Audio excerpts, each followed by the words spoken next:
contarme qué ha pasado con el año, vuestra experiencia. Bueno, un 2020 distinto. Creo que nos hemos adaptado muy bien gracias a tecnología y herramientas de las que disponemos hoy y que quizá antes en el día a día no usábamos tanto y que ahora se han convertido en el pan de cada día y que nos han permitido trabajar en casa y ser súper productivos.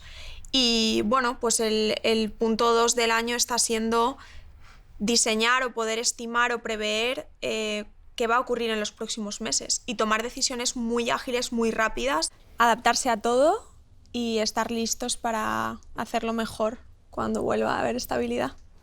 Sí, nosotros llevamos en Triporit 4 años y este año sin duda va a dejar una huella. No necesariamente para mal, porque hemos tenido que enfrentarnos a este momento y yo creo que ahora estamos ya viendo un poco el fin de lo que ha sido incertidumbre absoluta y que ahora se está convirtiendo en una forma o una nueva hoja de ruta. Pensamos que esto que hemos llamado COVID o crisis es un paréntesis, pero hay un impasse en el que te das cuenta que no es un paréntesis. El reto aquí estaba en haber sido rápido en entender que las reglas del juego son diferentes y que has reconducido, has recolocado todas tus piezas para seguir construyendo. Por ejemplo, nosotros una broma que hacíamos internamente es han bajado los viajes un 90%, por lo cual ahora tenemos un 90% menos de problemas en el día a día. Entonces, la gente de producto se ha centrado en construir con visión y no en estar en el día a día resolviendo problemas. Entonces, al final, el consejo que tiene que tener una startup es ser capaz de entender el entorno súper rápido y tomar medidas súper rápido para que eso sea siempre en positivo. Y esa capacidad que habéis tenido, que antes me contabas, me parece admirable. Creo que en las startups muchas veces es leyenda, se dice, pero no siempre se consigue. Y es algo que es clave para sobrevivir ahora, porque con los mismos recursos tienes que ser capaz de continuar. Y es algo que acabamos el año diciendo, vale, seguimos vivos, algo bien hemos hecho. Tenemos que reinventarnos, tenemos que buscar más tecnología. La crisis te hace pensar, ¿no? Sí. Y cuando haces pensar o empiezas a ver caminos donde puedes correr, ya lo tomas en serio. Antes como un hobby divertido, lo estoy pasando bien. No, sí. Ahora quiero comer, ¿no? No quiero morir de hambre porque hay una crisis. Hoy te hace ir a 100 por hora. Es la parecela de los startups, una crisis. Yo creo que hace falta pasar una crisis. Es verdad. Porque te hace ver las cosas de otra manera, ¿no? Y crecer muy rápido. La cosa que vas a hacer en 3 años ya la estás terminando en 3 meses. Nosotros lo decimos así. En Passporter decimos que el COVID para nosotros es la vacuna, porque nos ha hecho plantearnos cosas que antes no parábamos a pensar, nos ha obligado a parar y la estrategia ha cambiado, nuestro objetivo ha cambiado, siempre con la misma misión, pero ha sido un poco eso, de replantearte todo, dedicar tiempo a pensar y a no correr y a tomar el camino que te ves un poco forzado a tomar, pero que si no fuera por la crisis quizá lo hubieras hecho de otra forma. Claro, eso es ver la crisis en positivo, ¿no? Porque al final yo creo que desde que todos empezamos, el concepto de startup tiene que ser algo que sea súper ágil y súper rápido, ¿no? Y hay veces que encuentras ese camino, empiezas a echarle carbón o energía y claro, vas muy rápido. Pero claro, cuanto más rápido vas, antes te puedes estrellar, ¿no? O más difícil es coger giro.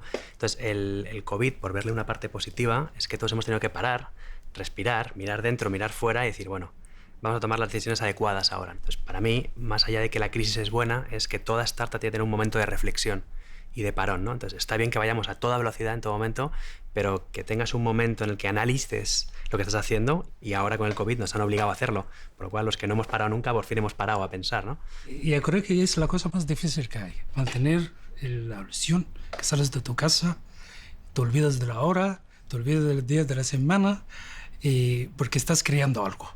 ¿Ah? El día que dejas de pensar en esto, mejor dejar a la empresa y marcharse. ¿Ah? Porque el trabajo no va a ser igual. Es como tu gasolina al día a día. Mucha gente piensa en el dinero. Yo creo que es secundario, el dinero. Cuando estás trabajando en algo te apasiona, lo último que piensas es el dinero. ¿Y cómo mantienes esa gasolina, ¿no? Porque hay momentos duros, hay momentos mejores. El no perder... No es que pierdas la pasión o no pierdes la visión de lo que quieres construir y de esa obra que estás creando, pero luego la vida pasa, hay trabajo, hay dificultades y ¿cómo mantienes eso firme? Porque hay caídas también, ¿no? ¿Cómo llevas las caídas? Y sabes que lo que piensas tú, tienes que poner un objetivo por qué quieres hacer este trabajo.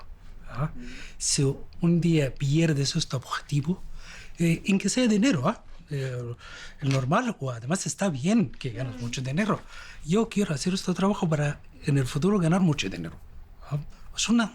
Quiero para demostrar a mí mismo soy capaz de hacerlo. Crear lo que estoy pensando, ayudar a los demás. Hay miles y miles, te lo puedes poner encima de la... Elige una de ellas, porque está dentro de ti o a lo mejor inconscientemente tú no lo sabes. ¿Para qué lo estás haciendo? Pero por algo será. A lo mejor para ayudar. Yo te acordaba cuando hacemos la primera página web que era Interhotel, fue una charla entre Jan y yo, estamos hablando de viajes. En internet no hay guías de hoteles. Empezamos a hacer una guía para ayudar a los demás. Ni hemos pensado para aquel momento no había negocios dentro de internet. Al hacerlo de tanta pasión, teclear todos los nombres de los hoteles toda la noche en Excel, exportarlos, programar la página, hacer el diseño. Y nosotros no somos programadores ni diseñadores cuando empezamos. Y el negocio nos vino a nosotros. Nosotros no fuimos al negocio porque le hemos hecho con pasión. Eso yo lo llamo la estrategia Forrest Gump. Hacer las cosas bien, de verdad, llegarás a la Casa Blanca. Totalmente. ¿Tú te sentías muy solo en la época de fundar Destinia? Madre mía. Aquellos años eran horribles. De verdad, es que pasaba una cosa. El primero, todo es nuevo, ¿no? Que digas, hey, eres emprendedor, eres loco. Aquel momento, ¿no? No había la cultura de emprendedores, startup, voy a arriesgar, todo el mundo quiere todo lo que es cómodo, ¿no? Voy a trabajar funcionario, ¿no? Que ahora cada vez menos lo que estamos viendo. Pero el problema que hemos tenido nosotros es que no había puertas para llamar, para preguntar, ¿cojo este camino o cojo el otro camino? Y cuando coges este camino, has perdido un año y medio, porque nadie te dio el consejo, no, yo lo he hecho, mejor cógete el otro camino. Y yo creo que es para mí, es ganar tiempo, ¿no? Donde estáis vosotros, ¿no? Compartir información, ayudáis uno al otro. Igualmente la fase loca no nos la saltamos, porque está ahí y la tienes que pasar, ¿no? La parte de idea transformada en negocio tiene que darse. A mí me interesa mucho saber cuál fue ese momento en el que dejaste de pensar que estabas loco para tener algo que ya funcionaba. ¿Cuándo la incertidumbre desapareció? Si ha desaparecido, porque igual realmente no ha desaparecido. Que los tiempos son completamente diferentes nuestro con el vuestro, pero tenemos cosas en comunes. Esto no se cambia. Por ejemplo, vuestro les viene bien, fíjate, para vosotros, ¿no? Esta para nosotros la tercera crisis que pasamos, ¿no? La primera que fue fundar la empresa y el crack del 2000, si te acordáis, ¿no? O que el del .com. Se cierra, nadie cree en el internet, nadie cree en las empresas de internet. Entonces, cuando llamas a una puerta, por ejemplo, yo te acordaba, llamamos a un hotel para engancharlo a nuestro sistema de reservas, si se enteran que eres de internet, es que no, tú eres un ladrón. Era mal visto aquellos años. Gente me dice, oye, pero tú has tenido suerte de los primeros. Sí, pero es que el cliente no cree en ti, ni el proveedor cree en ti, y tienes que abrir camino. Ahora es fácil, ¿no? Tienes más cliente, pero nos costó muchísimo. Has tenido la oportunidad, que no la he tenido yo, en mis tiempos que no existía todo esto, que es el Cruise Academy, Travel Tech, todo es el entorno de Google for Startup, en que... ¿me podéis explicar? Porque yo no tengo esta experiencia, ¿no? ¿En qué está ayudando ahora mismo en un tiempo de crisis? Hombre, yo creo que cuando creas una startup, como es el caso nuestro, te enfrentas a muchas cosas que no se han hecho antes.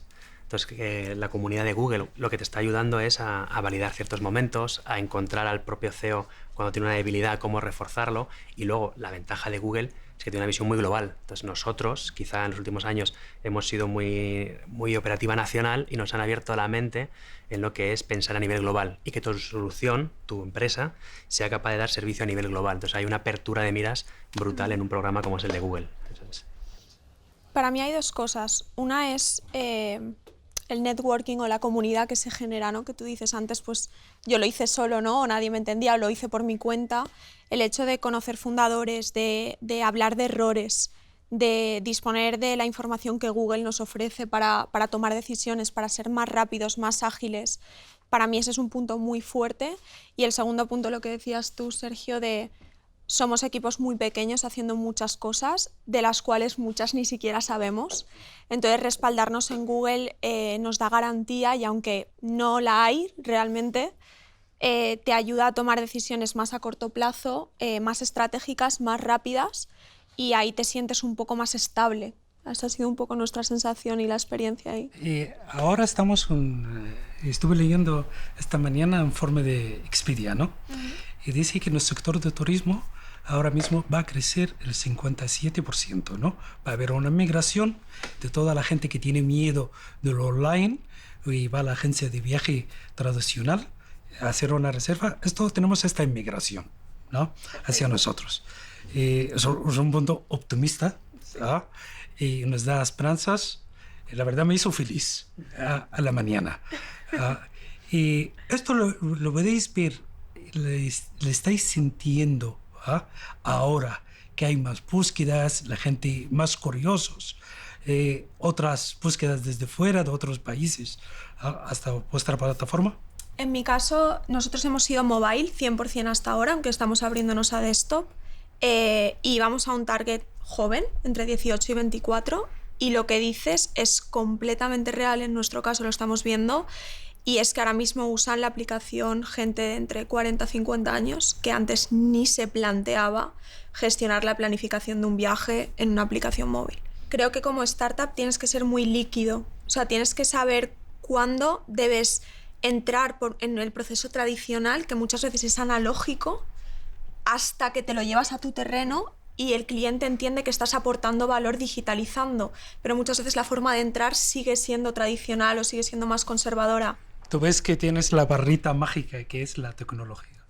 Yo creo que el hecho de tener una startup, tecnología es escalabilidad es mercado, así que al final creo que estamos aquí para crear tecnología y de una manera más ambiciosa para digitalizar o reenfocar un sector donde los jugadores y los clientes demandaban algo diferente. Entonces nosotros sí que con estas herramientas hacemos que el viaje del usuario sea mejor.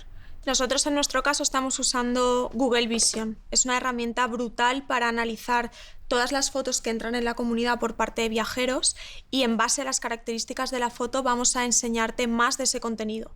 Entonces, no es casualidad que veas lo que te gusta.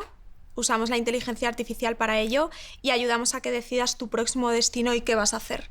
Y es una pasada que la tecnología nos permita ayudar así a los viajeros. Sí, yo creo que la diferencia entre un modelo tradicional y un modelo digital o un modelo startup es la fuerte apuesta que hacemos por la tecnología, ¿no? En este caso nosotros utilizamos como base TensorFlow, que es una herramienta de Google, pero aquí la clave, la reflexión de Triporate es qué procesos podemos sacarle a esta persona que no aportan valor, o sea, al final picar datos no tiene ningún valor, no pensar no tiene ningún valor, ¿no? Entonces, la inteligencia artificial tiene que replicar estos modelos. ¿Para qué? Para que tú como cliente mío, cuando hables conmigo o hables con un competidor, tu percepción de servicio sea la misma.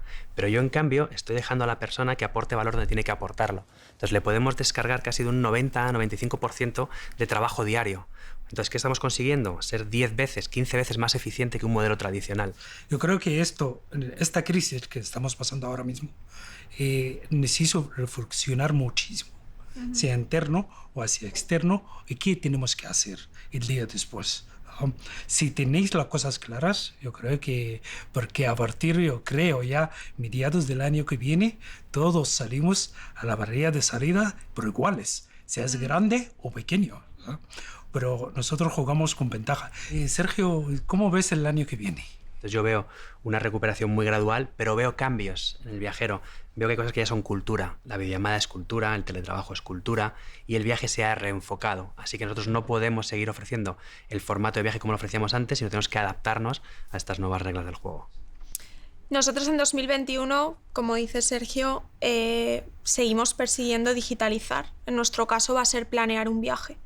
Y creemos que sí que va a haber una euforia, o queremos verla, ¿no? Y un optimismo de que los viajeros van a querer viajar más, de una forma más fácil, más práctica. ¿Sois optimistas para 2021? Yo sí. Creo que hace falta, cuando la motivación baja, hace falta disciplina. Y creo que eso este año se ha visto. Da igual si eres startup o empresa, hay una parte de disciplina que has tenido que cubrir y optimista siempre. Creo que los emprendedores, los fundadores, si no lo somos, al final, ¿qué buscas, ¿no? ¿Qué persigues? Si estás pensando en el futuro y tienes que verlo bien para saber dónde vas. Sí, de acuerdo con Andrea, justo, con el tema del optimismo. Yo haría una diferencia que es en lo que puedes actuar y lo que no puedes actuar. El travel, obviamente, está situado como está situado y la bajada de mercado está como está, obviamente, pero hay cosas en las que tú sí puedes actuar. Sí puedes actuar con tu equipo, sí puedes actuar con un reenfoque de la compañía. Y ahí es donde estamos centrando la energía y ese optimismo del que tú nos preguntabas. Andrea, Sergio, muchísimas gracias por compartir el tiempo con vosotros, vuestra experiencia. Algo que yo, de verdad, me gustaría que vuelvan los años, vuelva a hacerlo otra vez con vosotros y aprender algo nuevo. Muchas gracias. Gracias a vosotros. Pues ha sido un placer, Amuda. Muchas gracias, Andrea, y nos veremos más veces, claro.